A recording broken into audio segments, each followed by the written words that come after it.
I am Aisha Johnson, 32 years old, a logistics sergeant in the United States Army, and the youngest daughter of a prestigious family.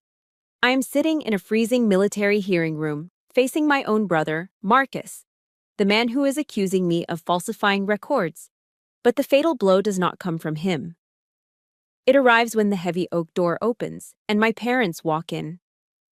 They do not look at me. Not once. My mother, clutching her expensive Hermes bag, and my father, holding a sworn affidavit against his own daughter, walk right past me to sit behind the accuser. My chest feels like it is being crushed as I realize they are willing to send me to prison just to protect my brother's million-dollar contracts. They think my silence is submission. They have no idea that what I am holding in my hand, the incident log, will overturn everything and burn down the career of the golden son they worship. Let me know where you are watching from in the comments. Hit that subscribe button right now if you believe that sometimes the most painful betrayal comes from the people who share your blood. The hearing room at Fort Liberty smelled of lemon antiseptic and old fear.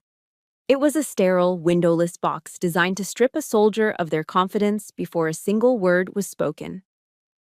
I sat alone, my hands resting flat on the cold oak table. I had no expensive defense attorney whispering in my ear, no support team. There was only the rhythmic, maddening tick-tock of the wall clock, counting down the seconds to my public execution.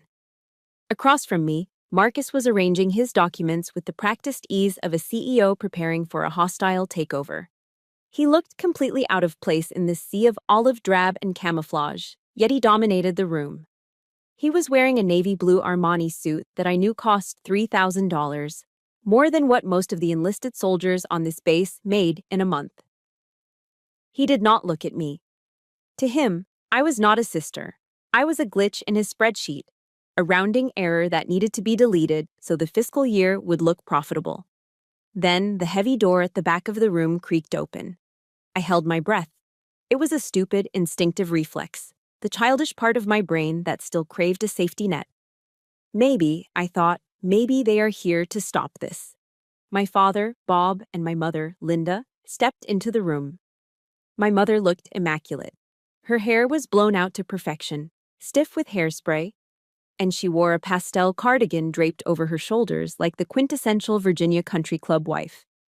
My father walked with the stiff posture of a man who believes his bank account gives him moral superiority. He nodded respectfully at Colonel Whitman, the presiding officer. "Good morning, Colonel," my father said, his voice warm and rich. But then they had to walk past me. I turned my head slightly, trying to catch my mother's eye. Just a glance. A flicker of recognition. Anything. Nothing. She stared straight ahead, her knuckles white as she gripped the handle of her Hermes Birkin bag. My father looked through me as if I were a piece of old, dusty furniture that had been left in the hallway. They did not slow down. They did not hesitate. They walked right past the table where their daughter sat facing a court-martial inquiry and pulled out the chairs directly behind Marcus.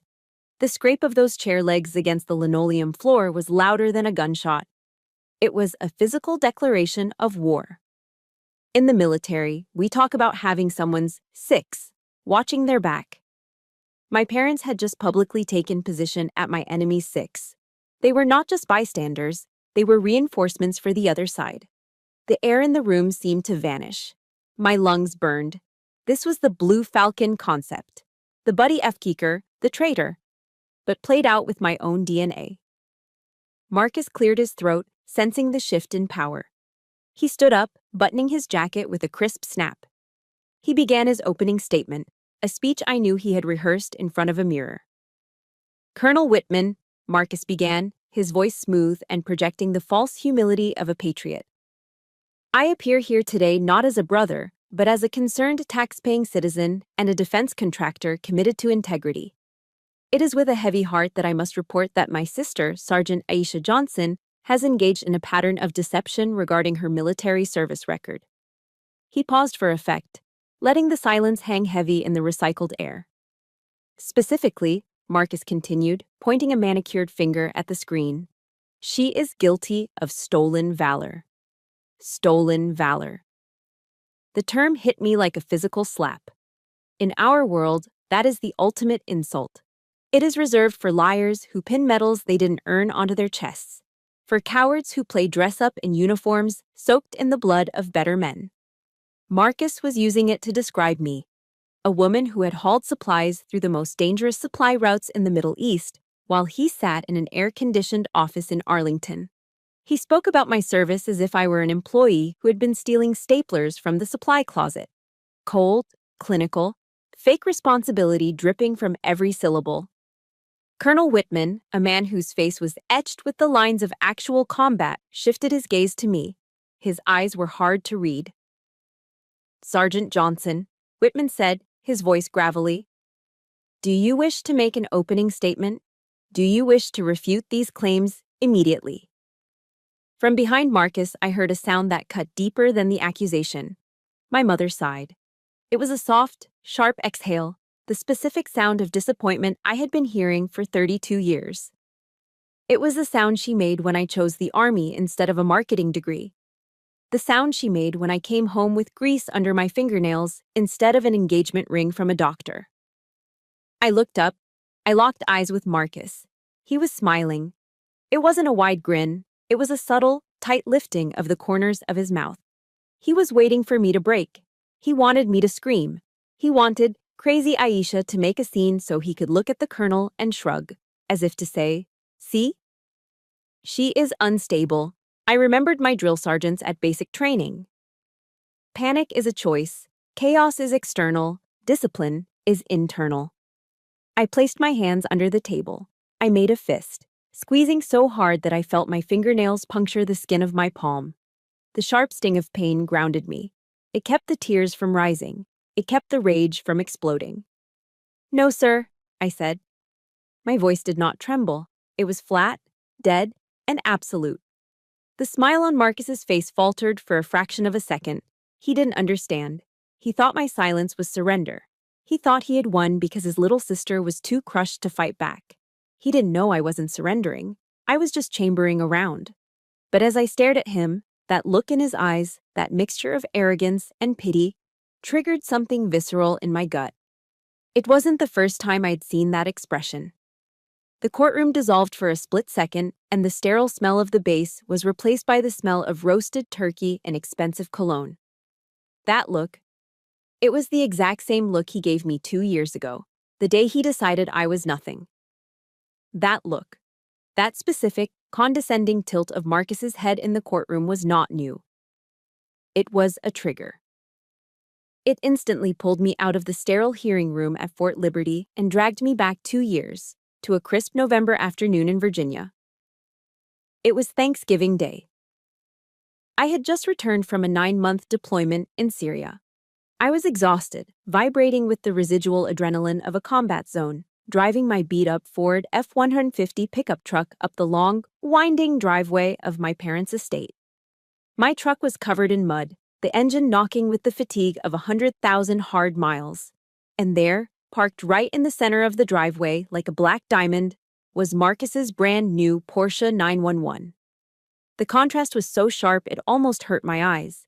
His car screamed success, leverage, and boardroom bonuses. My truck screamed survival, grit, and minimum wage. I walked into the house through the front door. I was still wearing my OCP's, my operational camouflage pattern uniform.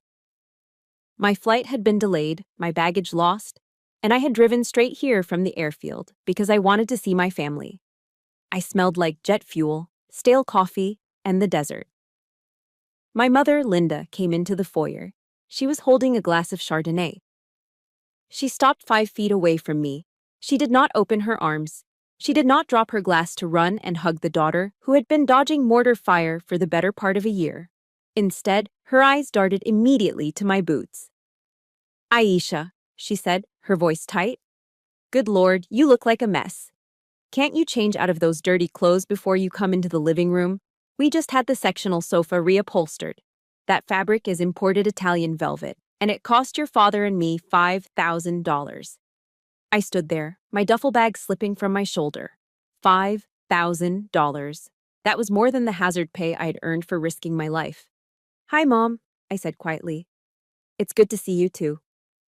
She turned around and walked back toward the kitchen. Well, hurry up. Marcus is already carving the turkey. The dinner was a theater production, starring Marcus Johnson.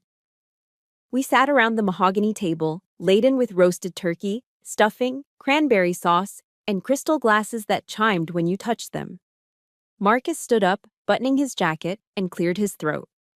Dad, Marcus said, gesturing to a long, sleek box in the corner of the room. I know you've been eyeing those new drivers. Consider it a small token from my latest contract with the Department of Defense. It's been a lucrative quarter. My father, Bob, tore open the wrapping paper. Inside was a set of custom, gold-plated golf clubs. His face lit up with a joy I'd never seen directed at me. He stood up and clapped Marcus on the back, shaking him vigorously. Now this, my father boomed. This is my boy. That business mind of yours is sharp as a tack, son. You're building a legacy. My mother looked at Marcus as if he had just walked on water. The admiration in their eyes was blinding. I looked down at my lap. Under the table, resting on my knee, was my gift. It was a folded American flag. It wasn't new. It was tattered at the edges, stained with the dust of a forward operating base. It had flown over our chow hall during the worst weeks of the shelling. It was a symbol that we had made at home. I had saved it specifically for my father, a man who claimed to love patriotism.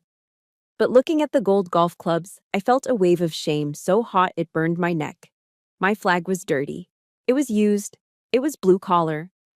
I quietly slid the flag down to the floor, kicking it gently under my chair with my boot. It didn't belong in this room that smelled of money.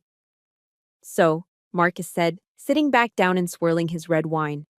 How was the camping trip, Aisha? It wasn't camping, Marcus, I said, trying to keep my voice steady.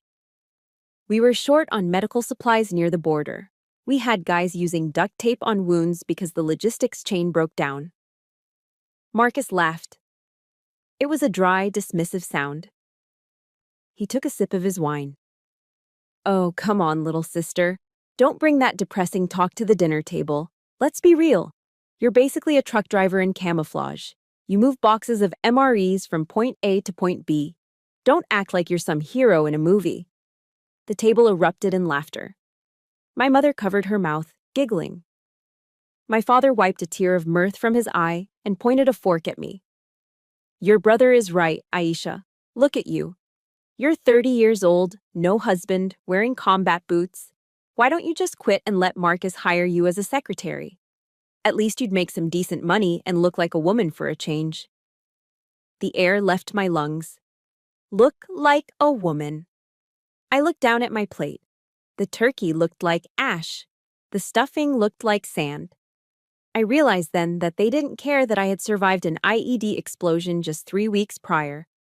An explosion that had rattled my teeth and left ringing in my ears that still hadn't stopped. To them, my survival wasn't an achievement because it didn't come with a bonus check. I was an extra in their movie. I was the prop they used to feel better about their own success. If you have ever felt like the outsider in your own family, if you have ever sat at a table full of relatives and felt completely alone, please hit the like button and comment yes below. Let me know I'm not the only one who has had to swallow that kind of pain. I didn't argue. I didn't scream. I just cut a piece of meat and chewed, tasting nothing but bile. But as I watched Marcus hold up his crystal glass, watching the expensive red liquid swirl against the light, I felt something shift inside me. He looked so comfortable, so safe. He had no idea what that red liquid reminded me of. He saw wine. I saw what was on my steering wheel. The red wine in Marcus's glass blurred, spinning faster and faster until it wasn't wine anymore. It dissolved into the thick, red slick coating my hands and the steering wheel of my transport truck. Snap. I was back in the courtroom. Marcus was standing by a large monitor, tapping a laser pointer against a clean, color-coded Excel spreadsheet. As you can see here, Colonel, Marcus said, his voice devoid of any human warmth. The official personnel roster for that day lists my sister as a logistics sergeant, E5. Nothing more. Yet, on the incident report she manually submitted, she signed as acting commander. This is a clear case of impersonation to inflate her service record for future benefits. It is fraud, plain and simple. He looked so smug. He was right about the paper, but he was dead wrong about the life. The air conditioning in the courtroom hummed, but suddenly, I couldn't feel it. The temperature in my mind spiked to 120 degrees Fahrenheit. I could taste the dust.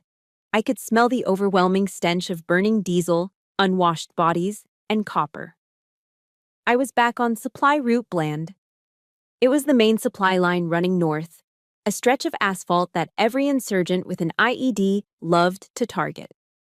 We were a convoy of 12 vehicles hauling ammunition and medical supplies to a forward operating base that was running on fumes. No air conditioning, no Armani suits, just the roar of the engines and the constant gnawing fear in the pit of your stomach. I was driving the lead vehicle, the scout truck. Lieutenant Miller, our convoy commander, was in the passenger seat next to me. He was 24 years old, a kid from Ohio with a fiancée waiting back home. We were talking about college football. He was a Buckeyes fan when the world ended. Boom! The explosion didn't sound like a sound. It felt like a punch to the chest. The vehicle in front of us, a security Humvee, vanished in a cloud of black smoke and debris. Contact front, I screamed, slamming on the brakes. Before the dust even settled, the small arms fire started. Ping!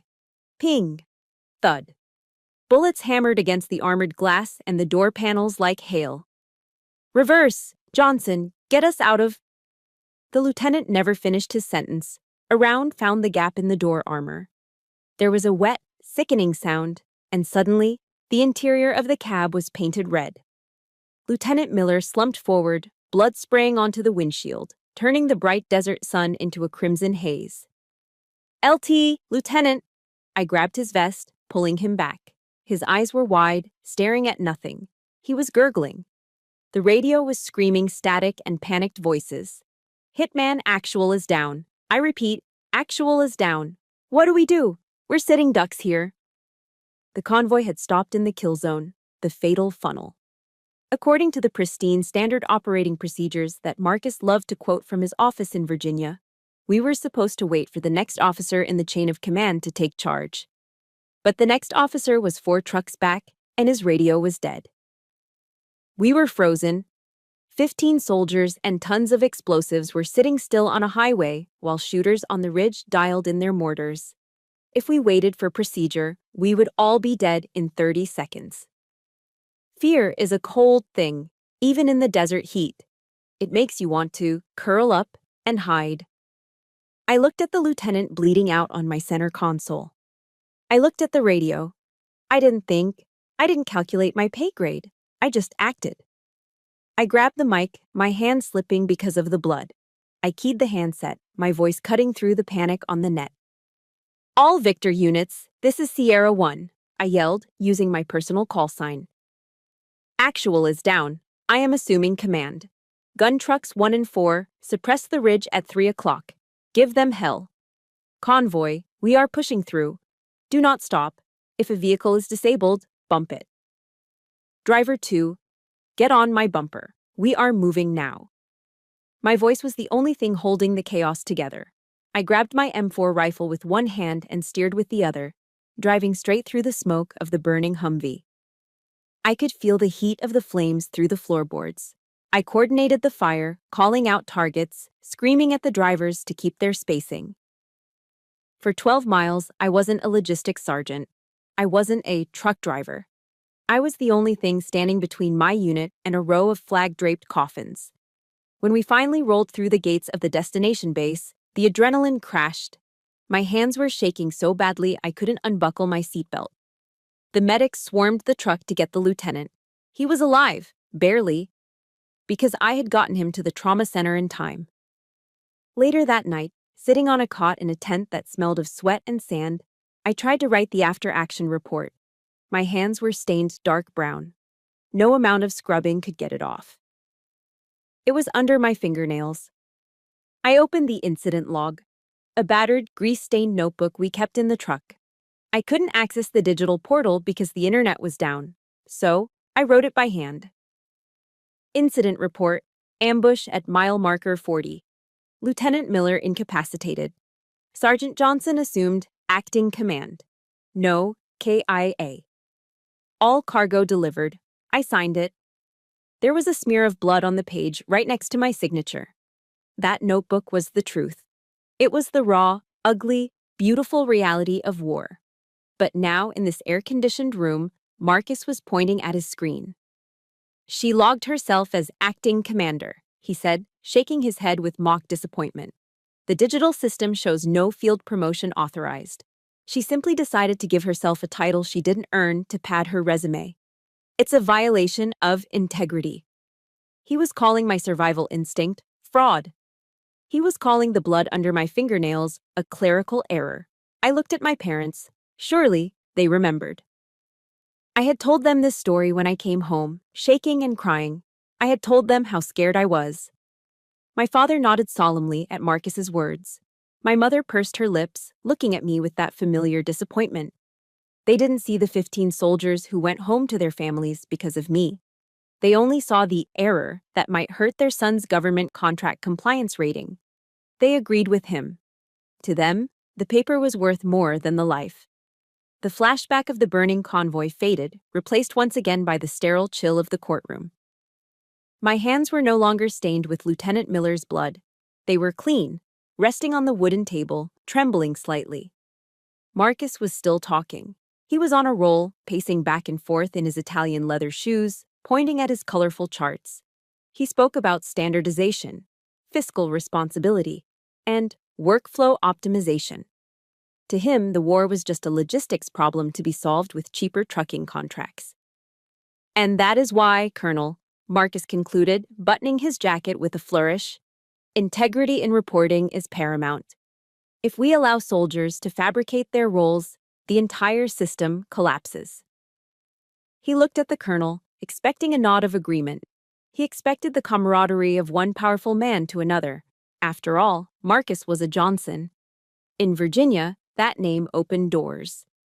But Colonel Whitman didn't nod.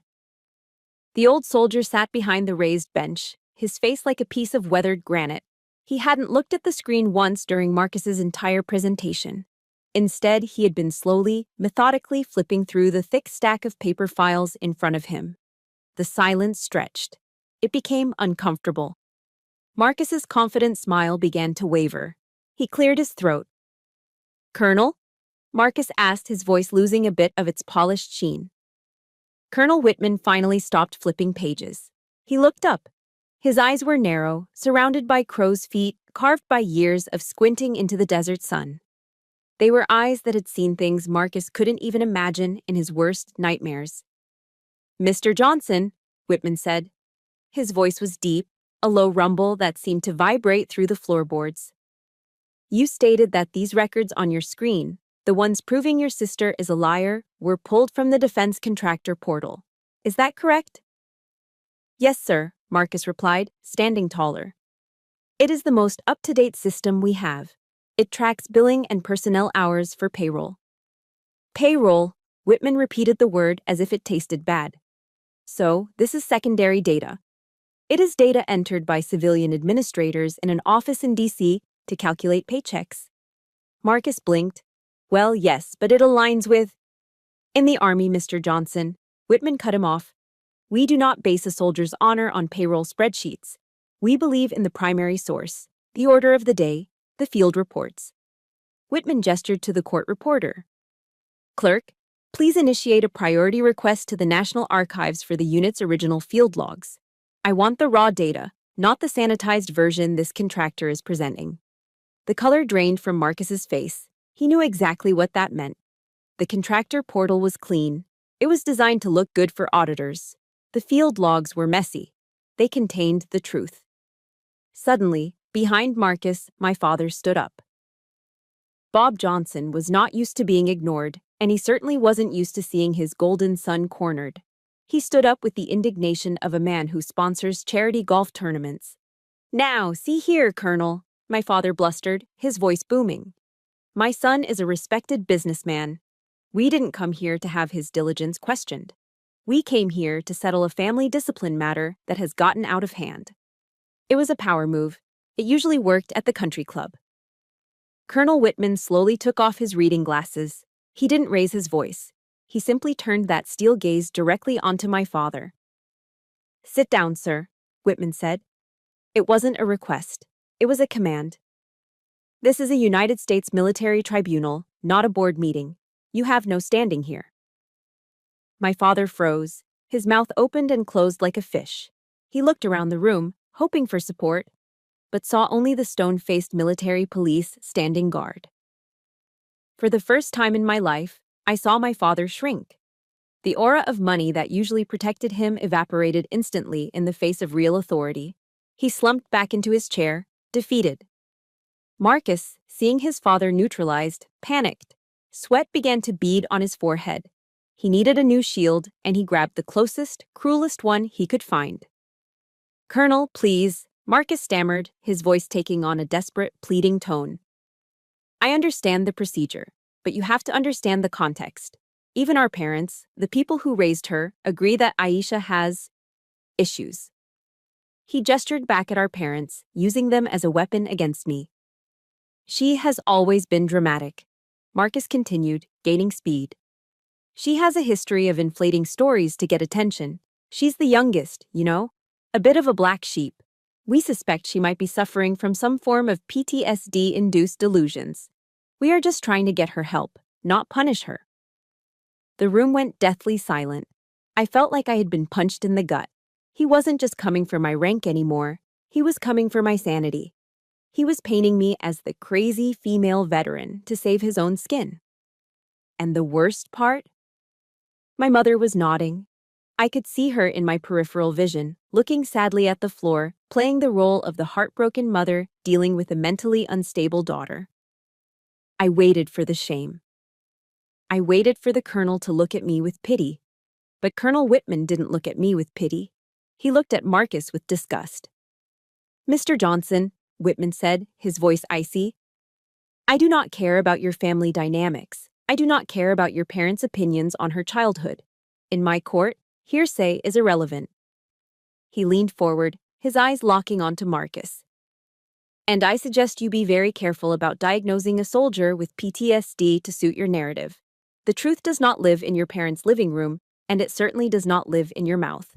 The truth is found in the actions taken when the bullets are flying. And from where I am sitting, you have never heard a shot fired in anger." Whitman turned to look at me.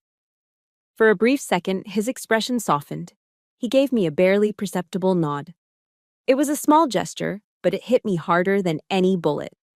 My throat tightened. My eyes burned. Here I was, 32 years old, sitting across from my father, my own flesh and blood, who wouldn't lift a finger to defend me.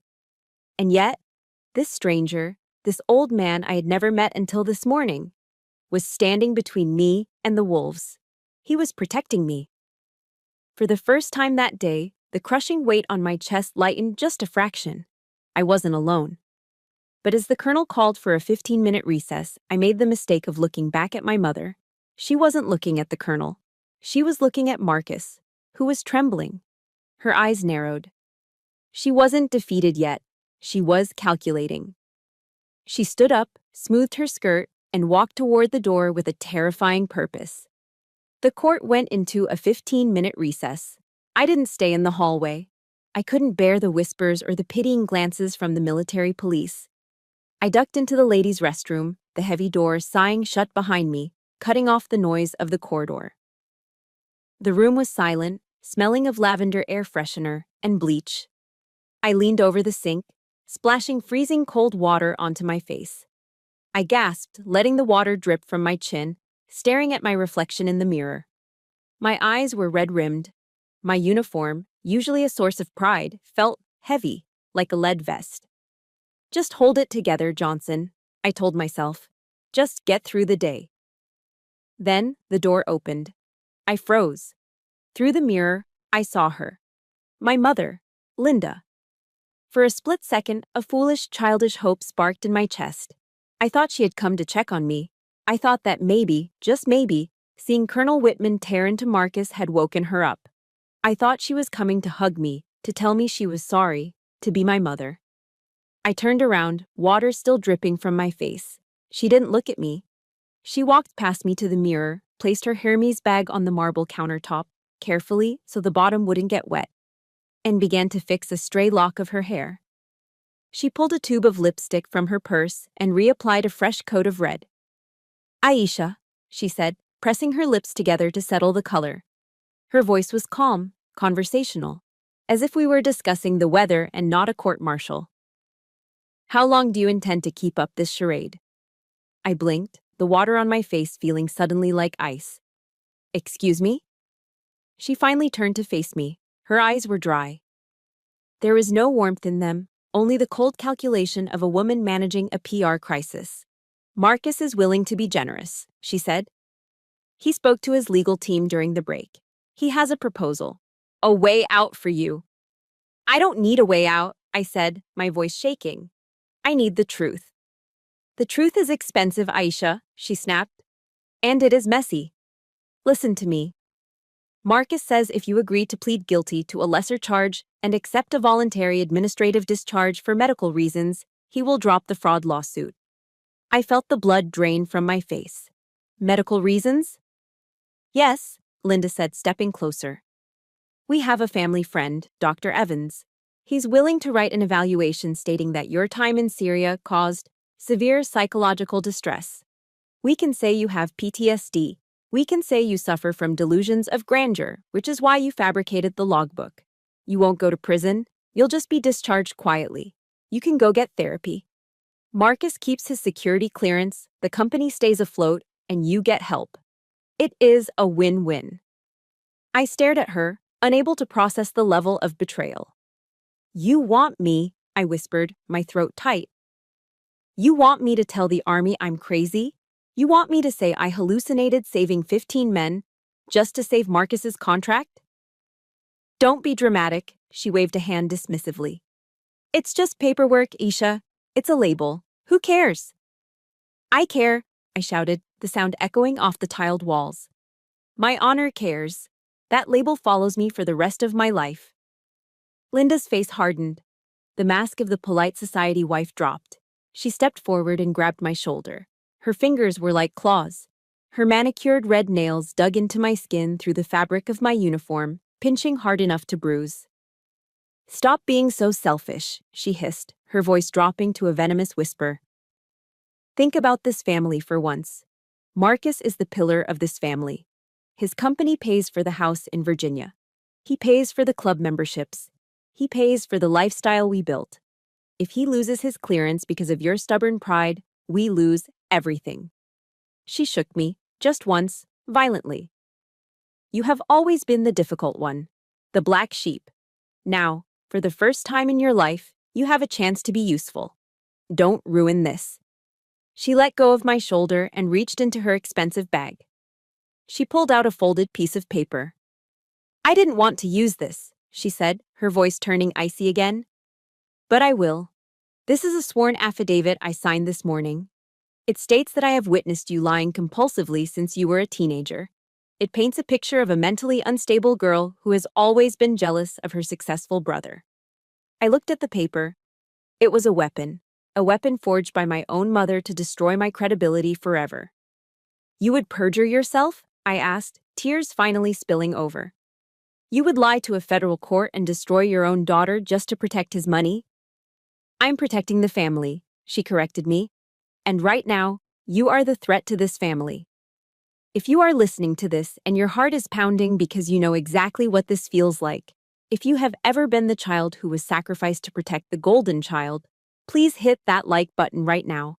Comment justice below if you think no mother should ever do this. She wasn't here to comfort me. She was here to execute me. She didn't care if I was right. She didn't care about the 15 lives I saved. She only cared that I was an inconvenience to her retirement plan." Something inside me broke. It wasn't a loud break. It was the quiet, final snap of a tether that had been holding me to these people for 32 years. The little girl who wanted mommy to be proud of her died right there on the bathroom floor. I reached up and slapped her hand away from me. My mother gasped, clutching her hand as if I had burned her. "Aisha!" I wiped my face with my sleeve. When I looked at her, My eyes were dry. You aren't saving the family, Linda, I said. I didn't call her Mom. You are killing your daughter to make an offering to your son's bank account. I stepped around her. I didn't look at the affidavit. I didn't look at her shocked face. Go ahead, I said, my voice low and dangerous. Use the paper, because I'm done protecting you. I walked toward the door. I was leaving the mother I never really had behind in that bathroom. And I was walking back into that courtroom to burn their world to the ground. I pushed open the restroom door and stepped back into the hallway. My face was dry. My eyes were clear.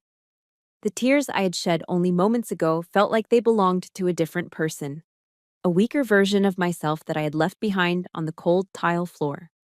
My mother was still standing near the entrance, looking at her phone, probably texting Dr. Evans to arrange my diagnosis.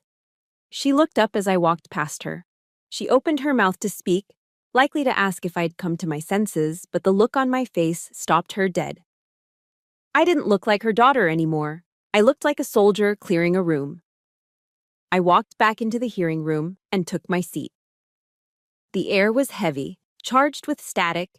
Marcus was leaning back in his chair, checking his gold watch, looking bored. He thought the game was over. He thought his little psychological operation in the hallway had worked.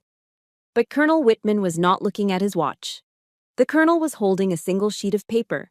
It wasn't part of the thick file from the archives. It was fresh. I could see the slight curl of the edges from the printer heat.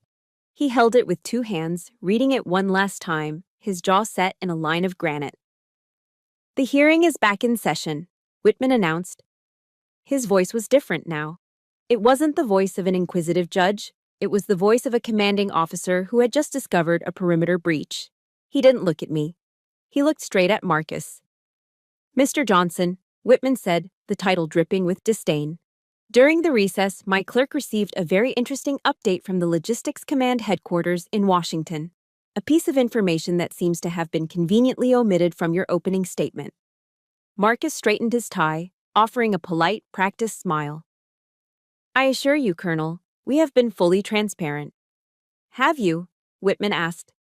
He placed the paper on the desk, smoothing it out slowly.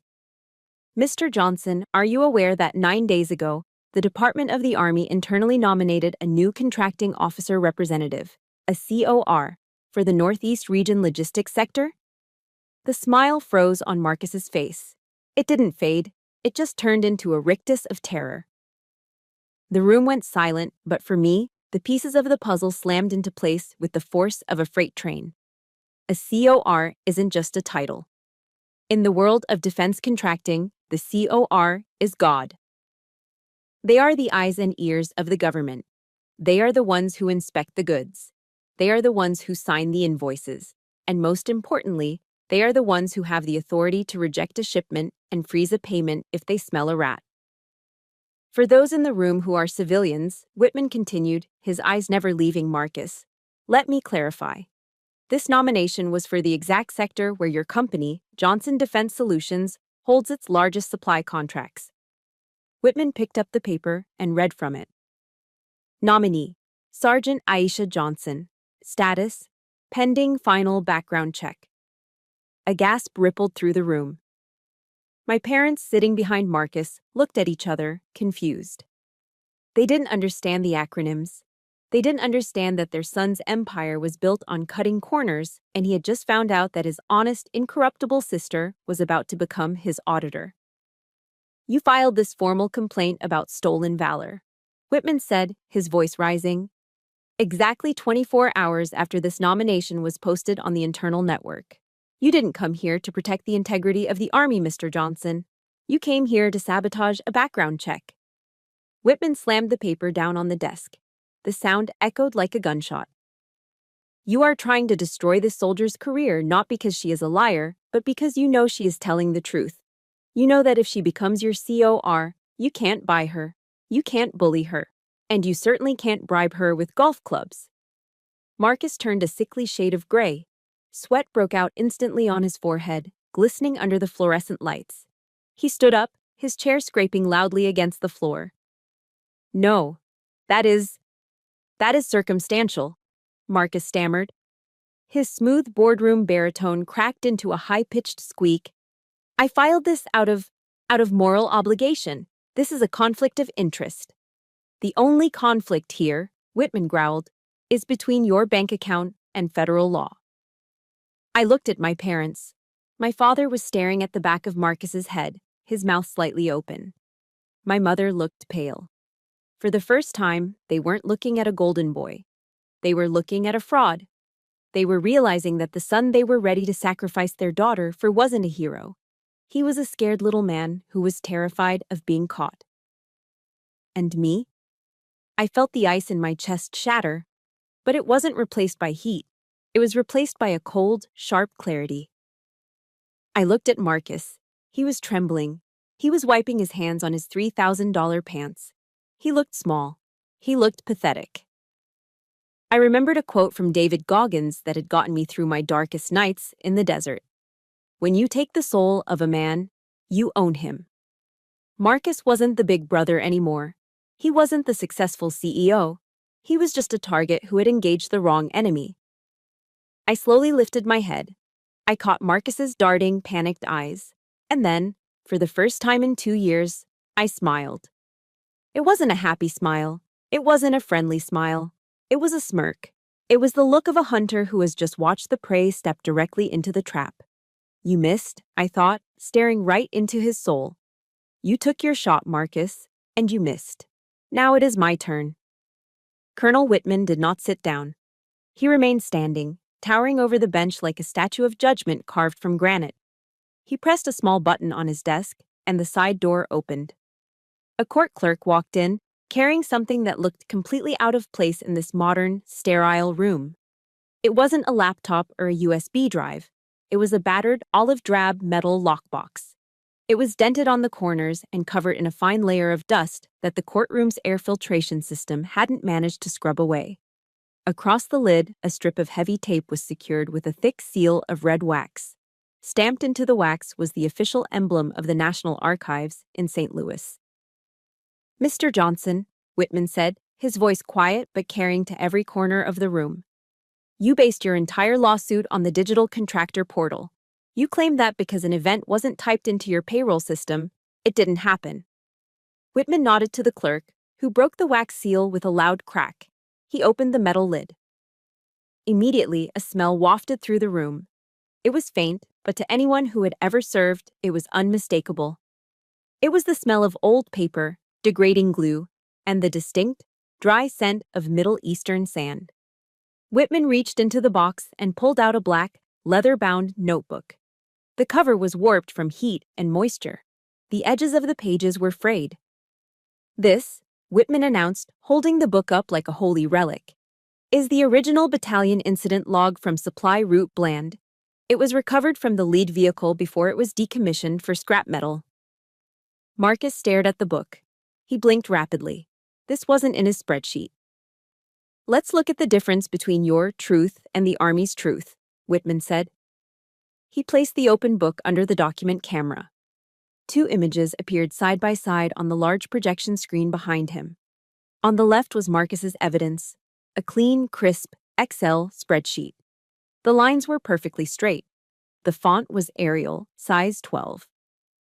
Under the date April 12th, next to my name, it simply read, Status, Routine Transport. No significant duty recorded. It was sterile. It was safe. It was a lie wrapped in administrative formatting. On the right was the projection of the logbook. The handwriting was jagged and hurried, written by a hand that was shaking from adrenaline and shock. The ink was smeared in places. I read the words I had written 2 years ago, and my heart hammered against my ribs. Zuo 9:30. Hours, ambush at checkpoint, Charlie, commander down. Catastrophic loss of comms. Sergeant Johnson assumed acting command. Evacuated 15 personnel. Ammo depletion, critical. But the words weren't what made the room gasp. It was the stain. On the bottom right corner of the page, covering part of my signature, was a large, dark brown smudge. It had dried and cracked over time, soaking deep into the fiber of the paper. Do you know what that is, Mr. Johnson? Whitman asked, pointing to the screen. Marcus didn't answer. He couldn't. He looked like he was about to be sick. That is dried blood, Whitman answered for him. Likely from the officer your sister was dragging out of a burning truck while you were probably deciding which tie to wear to a lunch meeting. Whitman wasn't done. He reached back into the box and pulled out a single sheet of paper protected by a plastic sleeve. It was a memorandum for record, an MFR. I also have this, Whitman said. This is a sworn statement signed by Captain David Miller, the officer who was wounded that day. He sent this from Walter Reed Hospital 3 days ago when he heard about this inquiry. Whitman adjusted his glasses and read aloud. If Sergeant Aisha Johnson had not violated protocol to assume command, my name would be on a memorial wall right now. She did not impersonate an officer. She stepped up when the chain of command was severed by enemy fire. Any attempt to punish her for this is an act of cowardice. Whitman lowered the paper and looked at Marcus. The look was withering. You called this title fraud, Mr. Johnson. You called saving 15 American lives a resume pad? Marcus opened his mouth, but no sound came out. He was sweating profusely now, the perspiration soaking through the collar of his expensive shirt. He looked frantically at his charts, then at the colonel. But, Marcus stammered, his voice thin and reedy. It wasn't in the system. If it's not in the portal, we can't verify. The procedure is clear. Slam. Whitman brought his open palm down on the desk with a force that made the water pitchers jump. My mother jumped in her seat, clutching her pearls. Because war does not happen on your computer, Whitman roared. The sound of his voice filled the room, shaking the walls. Real life is not a spreadsheet, son. Your papers are administrative trash. Her papers are history written in blood. He pointed a finger at Marcus, his hand trembling with controlled rage. You wanted to audit her record? Fine, you just audited it. And do you know what we found? We found a hero sitting across from a leech. I looked at my parents. My father, Bob, was sitting frozen, his face the color of gray ash. He was staring at the brown stain on the screen, the blood of the man I saved. For years, he had listened to Marcus describe me as a glorified delivery driver. He had believed the clean, profitable version of the story. Now, faced with the ugly, violent reality of what I actually did for a living, he looked terrified. My mother wasn't looking at the screen. She was looking at Marcus. Her expression wasn't one of motherly concern. It was the look of an investor realizing the stock she went all in on was crashing to zero. She realized in that moment that she had bet on the wrong child. She had thrown away the warrior to protect the coward, and now the whole world could see the ledger. I sat back in my chair, watching Marcus crumble. The tightness in my chest was gone. The air in the room felt cleaner, lighter. The Excel sheet on the screen looked so small next to the blood-stained logbook. The truth didn't need formatting. It just needed to be seen. The silence in the hearing room was no longer heavy. It was absolute. It was the kind of silence that follows a massive explosion, where the dust is settling and everyone is checking to see if they are still alive. Colonel Whitman stood up. He didn't just stand. He unfolded himself from the chair, seemingly growing taller, his uniform perfectly pressed, his ribbons catching the fluorescent light. He adjusted his jacket with a sharp tug, a movement that signaled the end of the debate. Based on the primary source evidence provided by the National Archives, Whitman's voice boomed, filling the room without the need for a microphone. And the sworn testimony of Captain Miller, I find the service record of Sergeant Aisha Johnson to be impeccable. He looked at me. For the first time, his eyes were warm. The allegations of stolen valor are dismissed with prejudice. Sergeant Johnson, your actions on Supply Route Bland were in keeping with the highest traditions of the United States Army. You are cleared of all charges. I let out a breath I felt like I had been holding since I was 12 years old. My shoulders dropped. The invisible weight that Marcus and my parents had strapped to my back, the weight of being the disappointment, the failure, the liar, simply evaporated. But Colonel Whitman wasn't finished. He turned his gaze toward the other side of the table. If he had looked at me with respect, he looked at Marcus with the kind of cold, clinical detachment a surgeon uses before cutting out a tumor. Now, regarding Mr. Marcus Johnson, Whitman said, his voice dropping an octave, becoming dangerous. Marcus was sitting slumped in his chair, staring at the blood-stained logbook on the screen. He jumped when his name was called. Mr. Johnson, Whitman continued, picking up a pen. You knowingly submitted a secondary, incomplete dataset to a military tribunal. You did this to frame a decorated soldier. And worse, you did it to preemptively disqualify a federal auditor because you knew her integrity would threaten your profit margins. Whitman looked down at a document on his desk. The scratching sound of his pen signing the paper seemed deafening in the quiet room. In the world of defense contracting, integrity is the only currency that matters. You just spent yours. Whitman held up the paper he had just signed. I am hereby initiating the immediate revocation of your top-secret security clearance. Furthermore, I am referring Johnson Defense Solutions to the Criminal Investigation Division and the Department of Justice for an inquiry into contract fraud and malicious prosecution. The color didn't just drain from Marcus's face, it vanished. He turned a shade of gray that looked like wet cement. For a civilian, losing a security clearance might sound like a minor inconvenience, but for a defense contractor in Virginia, it is a death sentence. Without that clearance, Marcus couldn't step foot on a military base. He couldn't read a classified briefing. He couldn't bid on a single government contract. In 10 seconds, Colonel Whitman had turned Marcus's multi-million-dollar company into a worthless shell. You can't, Marcus whispered, his voice cracking. He tried to stand up, but his legs gave out, and he collapsed back into the leather chair. My contracts, the backlog. We have payroll on Friday. You should have thought about that before you came for one of my soldiers, Whitman said, closing the file folder with a final thud. Marcus looked down at his $3,000 Armani suit. 10 minutes ago, it was armor. It was a symbol of his power, his status, his superiority over my dirty uniform. Now, as he sat there shaking, sweating through the silk lining, he looked like a child playing dress-up. He looked like a clown. I watched him, expecting to feel pity. I waited for that familiar sisterly instinct to kick in, the one that used to make me cover for him when he broke things as a kid. But I felt nothing, just a cool, detached satisfaction. And then, the final act of the tragedy began. My mother, Linda, finally moved.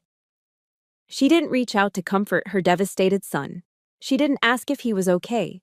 She didn't look at me with apology. She turned on Marcus like a viper. Revoked, she screeched, her voice losing all its cultivated southern charm.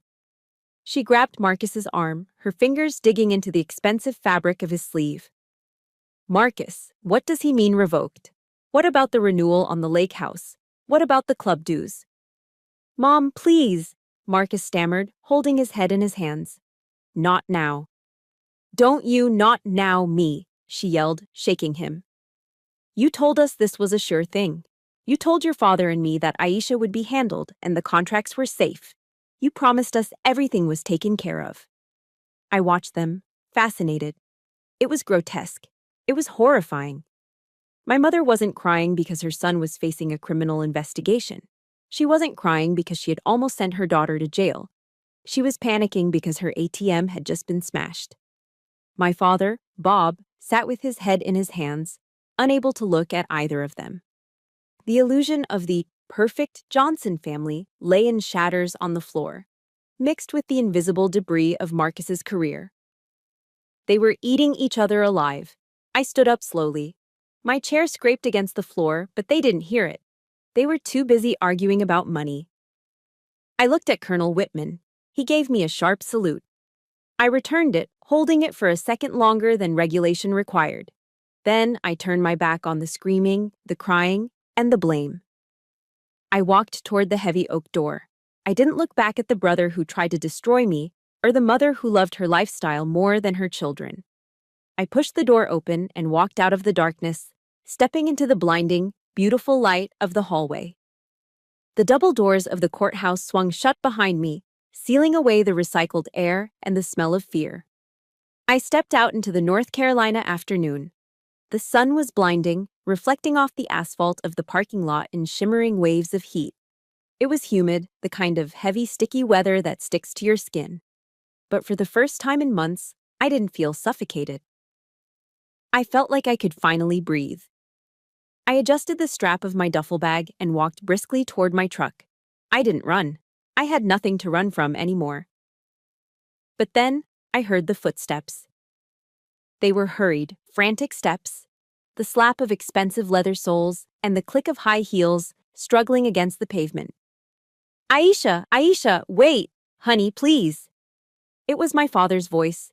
In 32 years, I'd heard him shout, lecture, and command. But I had never heard him sound like this. He sounded breathless. He sounded desperate. I didn't stop, but they were faster. By the time I reached the driver's side door of my Ford F-150, they had cut me off. My mother, Linda, reached out and grabbed my arm. Her face, usually a mask of composed perfection, was a wreck. Her mascara was running in dark streaks down her cheeks, ruining her foundation. Aisha, stop, please, she panted, clutching my sleeve with a grip that felt like a trap. You can't just walk away like this. We need to talk. I looked down at her hand on my uniform. I didn't pull away immediately. I just looked at it, then up at her eyes. There is nothing to talk about, I said. My voice was calm. It wasn't the voice of a daughter arguing with her mother. It was the voice of a stranger. Of course there is, Linda cried, the tears flowing freely now. We are family. Aisha, you have to understand. We were misled. Marcus, he told us it was just a formality. He said he was doing it to help you get disability benefits. He lied to us. She sobbed, a loud, racking sound that would have broken my heart yesterday. But today I saw it for what it was. It was a performance. It was the crocodile tears maneuver she had used 1,000 times to get her way with my father. He lied to us, she repeated, squeezing my arm. We didn't know he was doing that. We are victims here too. You can't leave us in this mess. You have to go back in there. You have to speak to Colonel Whitman. Tell him it was a misunderstanding. If Marcus loses his clearance, the company goes under. We lose the house. We lose everything. There it was, the pivot. In less than 30 seconds, she had gone from, I'm sorry, to fix this for us. I gently, but firmly, peeled her fingers off my arm. It felt like removing a leech. No, Linda, I said. You weren't tricked. How can you say that? She gasped, looking at my father for support. I say that because I was there, I said, my voice dropping to a low, flat tone that cut through her hysterics. I was in the bathroom with you 20 minutes ago. Marcus wasn't there. It was just you and me. And you didn't talk about helping me. You told me to admit to being mentally unstable. You told me to destroy my own life to save his contract. I took a step closer to her, forcing her to step back against the hot metal of my truck. You made a choice in that bathroom, I continued. You put my life on one side of the scale and your country club membership on the other, and you didn't even hesitate. You chose the money. Don't blame Marcus. You are his accomplice. My father, Bob, stepped forward.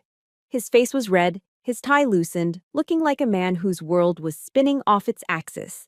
He tried to summon the ghost of his old authority. Now you listen here, young lady, he sputtered, pointing a shaking finger at me. You do not speak to your mother that way. We raised you. We provided for you. You owe us respect. I looked at his finger. Then I looked him dead in the eye. The fear I used to feel for this man, the need for his approval, was gone. It was like looking at a stranger. I don't owe you a thing, I said. And you don't get to play the father card anymore. You lost that right the moment you walked into that courtroom holding a sworn affidavit to send me to prison. Bob's mouth snapped shut.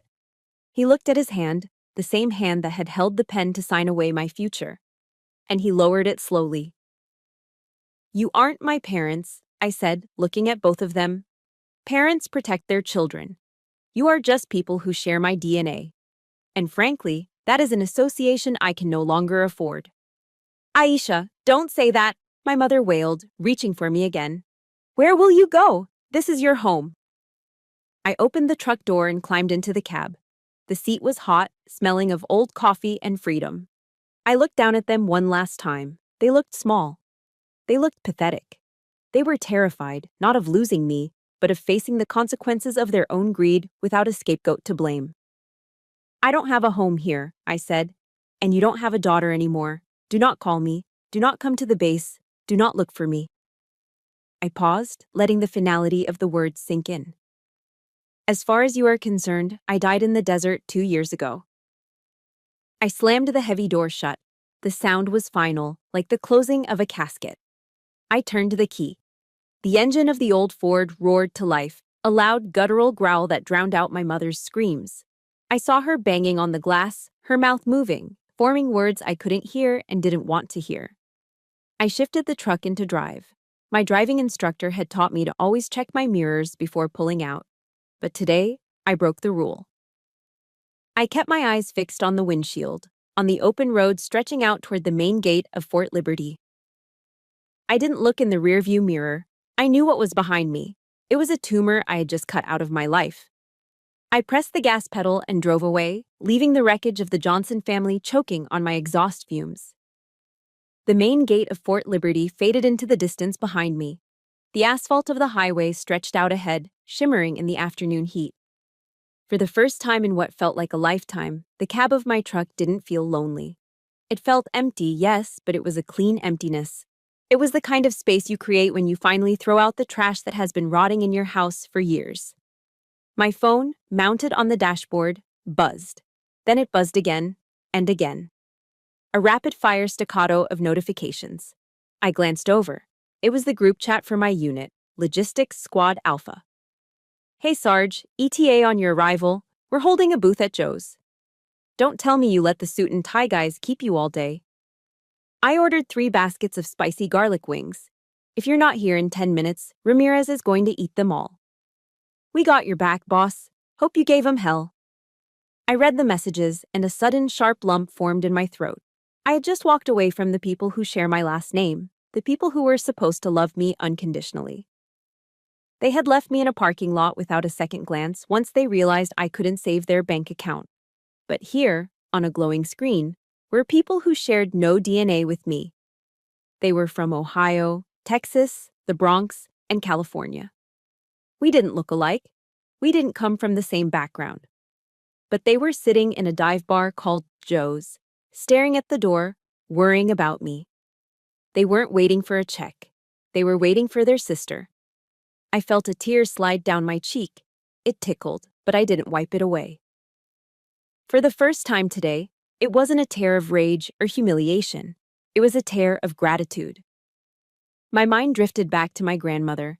She was the only person in the Johnson family who ever looked at me and saw me, not just the disappointing spare heir.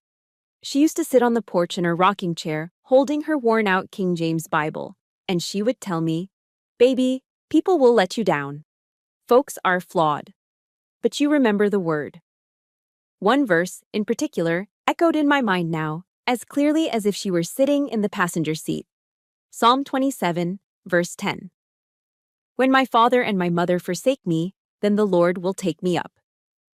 I used to think that verse was just poetic comfort for orphans. I never thought I would live it. But today, in that courtroom, I realized the truth of it. My father and mother had forsaken me. They had cast me aside for a golf club membership and a defense contract. But I hadn't been left alone. I had been taken up. Providence had sent Colonel Whitman, a stranger with a granite face and a steel spine, to stand in the gap where my father should have been. God had sent Captain Miller to write that letter from his hospital bed. He had sent Ramirez and the squad to wait for me with cold beer and chicken wings. I wasn't an orphan. I was just being adopted into a better family. I pressed the button on the door, and the window rolled down. The rushing wind of North Carolina roared into the cab.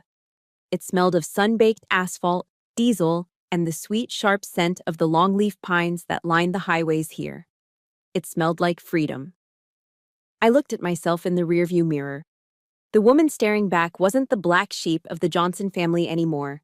She wasn't the emotional little sister or the failed daughter. I saw Sergeant Aisha Johnson. I saw a combat veteran who had saved 15 lives. And now, I saw the newly appointed contracting officer representative for the Northeast region. A grim satisfaction settled in my chest. Marcus didn't know it yet, but even without his security clearance, his troubles were just beginning. Because now I was the one who would be auditing the rest of the industry.